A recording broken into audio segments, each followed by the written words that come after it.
నష్టం కూడా జరిగింది. అసలే మన రాష్ట్రంలో రైతాంగం మొత్తం చితికిపోయి ఉన్న పరిస్థితి. చితికిపోయి ఉన్న రైతుల మీద మళ్ళీ పిడుగుపడ్డట్టు అయింది. ఆంధ్ర రాష్ట్రంలో రైతులకు విలువ లేదు, పండించిన పంటకి గిట్టుబాటు ధర లేదు. గత 5 సంవత్సరాలుగా రైతులు వైసీపీ సర్కార్లో జగన్మోహన్ రెడ్డి గారు చేసిన నిర్లక్ష్యంలో ఎంత చితికిపోయి ఉన్నారో అందరం చూసాం.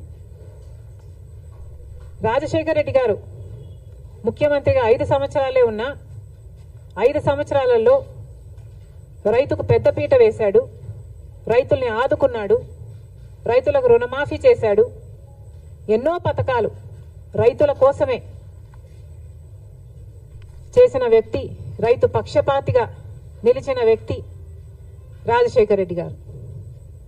కనీసం రాజశేఖర రెడ్డి గారు మొదలుపెట్టిన జలయజ్ఞం కూడా జగన్మోహన్ రెడ్డి గారు అధికారంలోకి వచ్చిన 6 నెలలకే పూర్తి చేస్తామని చెప్పి కూడా విస్మరించాడు. ఒక జలయజ్ఞంలో కొత్త ప్రాజెక్టులు కట్టడం కాదు కదా, అసలు ఉన్న ప్రాజెక్టులను కూడా కనీసం మెయింటెనెన్స్, కనీసం రిపేర్స్ కూడా చేయకపోతే ఎన్నో ప్రాజెక్టులలో గేట్లు ఊడి కూడా నదులలో తేలడం మేం చూసాం. అయినా సిగ్గనిపించలేదేమో.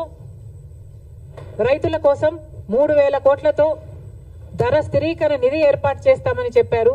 1 సంవత్సరం కూడా పక్కన పెట్టలేదు.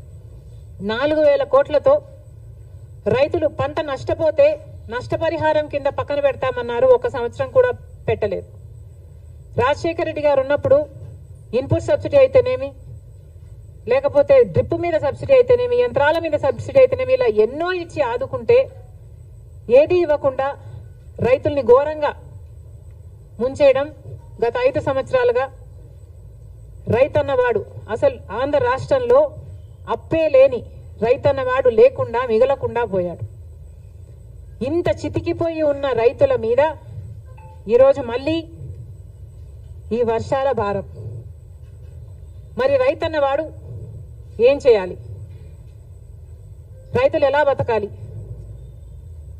ఇప్పుడు ముఖ్యమంత్రిగా చంద్రబాబు గారు ఉన్నారు. కూటమి సర్కార్ అధికారంలో ఉంది. మరి ఇప్పుడు కూడా రైతుల్ని ఆదుకోకపోతే ఆంధ్ర రాష్ట్రంలో అసలు రైతులే మిగలరు. ఇప్పటికే ఒకరోజే 10 సెంటీమీటర్లకు పైగా వర్షాన్ని ఎదుర్కొన్న ప్రాంతాలు ఎన్నో ఉన్నాయి. అసలు చాలా మటుకు రైతులు మళ్ళీ పంట వేసుకోలేని పరిస్థితిలో కూడా ఉన్నారు. అంటే మట్టి పుడుకుపోయి, అంటే వేసిన పంట నష్టపోవడం ఒక ఎత్తు అయితే, మళ్ళీ ఈ వర్షాలు అయిపోయిన తర్వాత పంట వేసుకోలేని పరిస్థితులు కూడా ఎంతో మంది రైతులు ఎదుర్కొంటున్నారు. మరి ఇలాంటి వాళ్ళ పరిస్థితి ఏమిటి? మళ్ళీ చెప్తున్నాం, కూటమి సర్కార్ అధికారంలో ఉంది. చంద్రబాబు గారు ముఖ్యమంత్రిగా ఉన్నారు. ముఖ్యమంత్రిగా ఉన్న చంద్రబాబు గారు మన రైతుల గురించి, వాళ్ళ పరిస్థితిని గురించి ఆలోచించాల్సిన అవసరం ఉంది. రైతులను ఆదుకోవాల్సిన అవసరం ఉంది. కూటమి సర్కారు అధికారంలో ఉంది. అయినా కూడా బీజేపీ వైఖరి మన పట్ల ఎలా ఉందో ఒకసారి ఆలోచన చేయండి. నేషనల్ డిజాస్టర్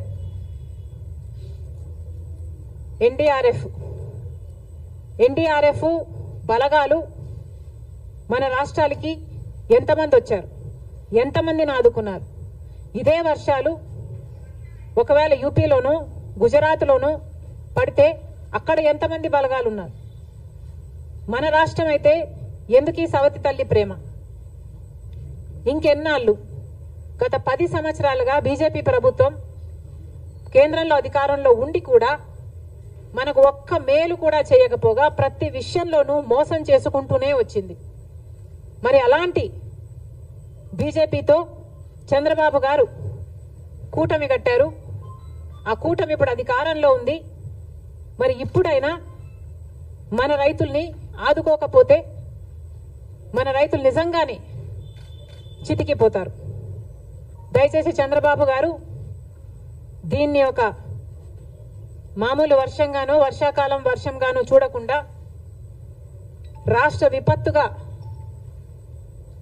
దీన్ని పరిగణలోకి తీసుకొని ప్రతి రైతుకి ఏం కాంపెన్సేషన్ ఇస్తారు, ఎంతమంది రైతులు నష్టపోయారు, ఎన్ని ఎకరాలలో పంట నష్టం జరిగింది, ఎన్ని వేల కోట్ల ఆస్తి నష్టం జరిగింది, ఇవన్నీ వెంటనే లెక్కలు వేసి రైతులను ఆదుకోవాల్సిన అవసరం చంద్రబాబు గారికి ఉంది. చంద్రబాబు గారు పక్క రాష్ట్రంలో తెలంగాణ రాష్ట్రంలో రైతుల కోసం ఆ ప్రభుత్వం రుణమాఫీ కూడా చేయడానికి సిద్ధపడింది. మాకు చెప్పుకోవడానికి గర్వంగా ఉంది. అవతల తెలంగాణలో రేవంత్ రెడ్డి గారు ముఖ్యమంత్రిగా ఉన్నారు. కాంగ్రెస్ పార్టీ అధికారంలోకి వస్తే కాంగ్రెస్ పార్టీ రైతులకి రుణమాఫీ చేస్తుంది అని రాహుల్ గాంధీ గారు మీటింగ్ పెట్టి మరి ఎన్నికల ముందు చెప్పడం జరిగింది. ఆ వాగ్దానాన్ని ఈరోజు రేవంత్ రెడ్డి గారు నిలబెట్టుకోవడం జరిగింది.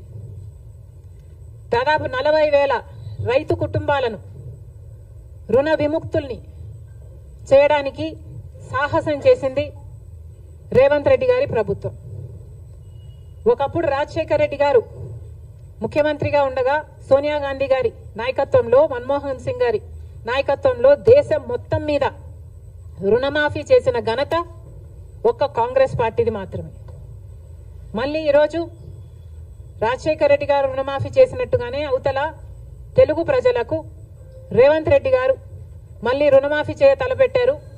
అందుకు మనస్ఫూర్తిగా అభినందిస్తూ ఇక్కడ కూడా ఎందుకు చేయకూడదు అని చంద్రబాబు గారిని ప్రశ్నిస్తున్నాం. డబుల్ ఇంజన్ సర్కార్ అని మీరు అంటున్నారు. మరి కూటమి సర్కారు డబుల్ ఇంజన్ సర్కార్ అయినప్పుడు మన రైతుల్ని మీరు ఆదుకోవడంలో తప్పేముంది? మీ మేనిఫెస్టోలో లేకపోయి ఉండొచ్చు రుణమాఫీ, కానీ మన రైతుల పరిస్థితి ఏమిటో ఒకసారి కళ్ళు తెరిచి చూడాల్సిన అవసరం ఉంది. నిజంగానే మన రైతులు చితికిపోయి ఉన్నారు. లప్పులేని రైతు లేనేలేడు ఈరోజు ఆంధ్ర రాష్ట్రంలో. ఏ రైతుని అడిగినా లక్షలలో అప్పుంది.